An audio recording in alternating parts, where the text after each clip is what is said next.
Motivation to do nothing. God, what am I talking about? That's just... Let's find out. Hi friends, back again. Hope you're doing really well. As per normal, subscribe. Yes, all the good stuff. Right, business back as usual. So let me explain what I'm talking about. Motivation to do nothing. Makes no sense, goes completely against everything I always talk about. Even though I say you can't motivate people to do stuff, which I still believe you can't. Oh, this is just a whole big bag of contradictions. What's going on? Let me explain. Motivation to do nothing. Now that sort of sounds very paradoxical, sounds very sort of nonsensical, probably because it's coming from me. But there is a serious point to this. Serious point. But it's not Serious Wednesday. So how can I have a serious point? Maybe I should just go and eat some lasagna. Is it in the fridge? Who knows? Right. What's going on?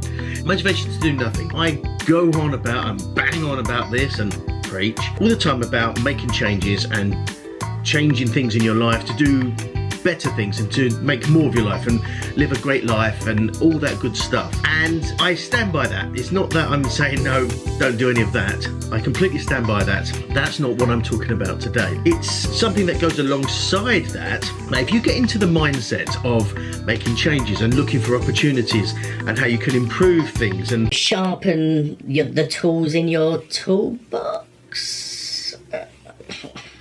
I've had lots of sweets, I've probably got loads of sugar rush going on. It's important to know that whilst you're kind of looking at changing things and always looking to improve yourself, alongside that is a natural thing that you're changing things. You're constantly moving through a journey from where you are to a better place. Whilst it's a good thing, totally good thing, it's also easy to get into the just changing stuff, almost for the sake of changing stuff, because it's obviously that's what you need to do, and you end up basically making a big fucking mess out of everything because you're just changing stuff rather than changing stuff for the right reason. So let's kind of drill down on that a little bit. My example of this is, as always, from me. I'll relate it back to the last few weeks. Huge amounts of inspiration from the lovely Gemma Stone. That's all good and that's amazing and that's such a really kind of inspirational thing. Christ, I'm talking absolute gibberish today.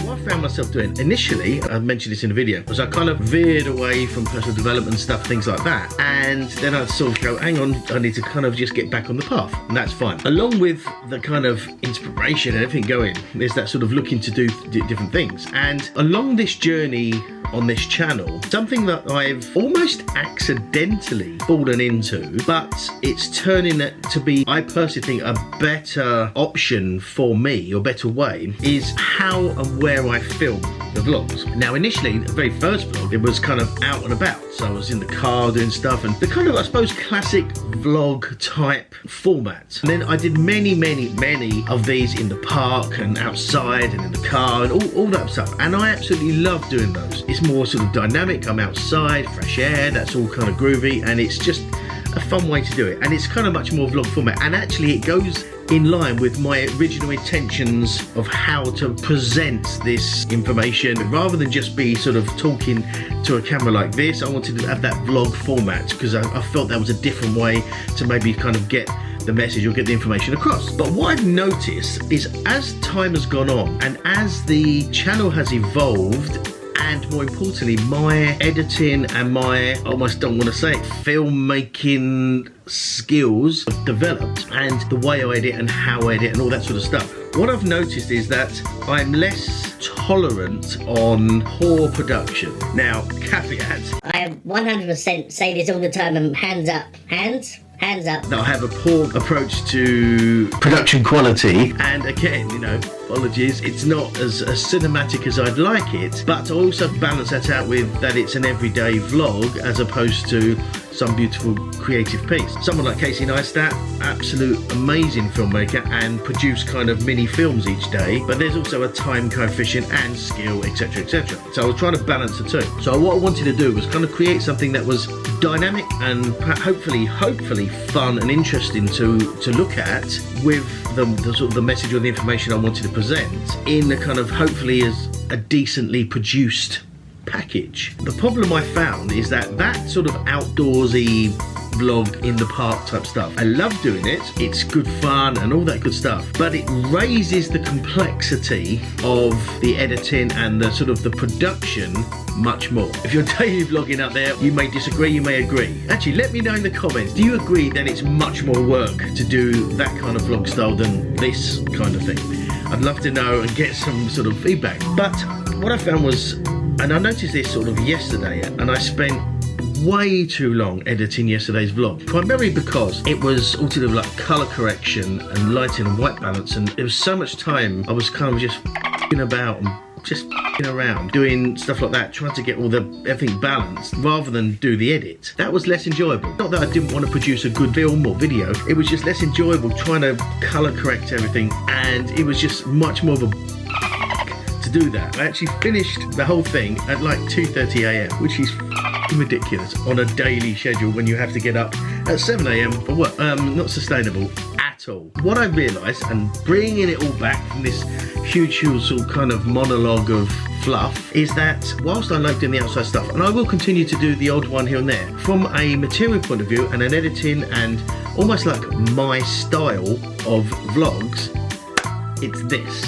Because I can be more efficient with my time and getting things across. It's more controlled, lighting, etc, etc. So where this comes into the title of motivation to do nothing and tie the whole thing together is there's this motivation or this inspiration or this kind of drive to constantly change things and kind of go for something new for no particular reason. My point is that the motivation is to do nothing. Stick with what works. If you like doing something and it's working and you're getting enjoyment out of it, and it's, you know, it's still achieving what you want to achieve, hence the motivation to do nothing.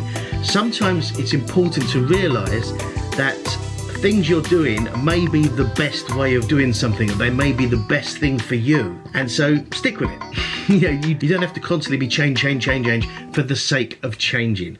That's the point. Sometimes it's good to stick with things that work, and recognising what they are is a huge powerful thing. That's it for today. I hope you got some fun and value and interest and badges out of this episode. And if you did, as always, hit that like button so it's nice and blue, and comment below, is this something that you've recognised before in you, kind of just jumping around and changing things, or are you have you realised that sticking with something that actually is working is actually a better option? Give me a comment below, I'd love to hear. And yeah, still at 196 on the subscription front, so subscribe, that'd be amazing. Get to that 200. And yeah, for now I will say thank you for coming along on this journey and watching and stuff, and remember, keep your lasagna in the fridge, otherwise it will go off and nobody wants that. See you tomorrow, guys. Bye bye.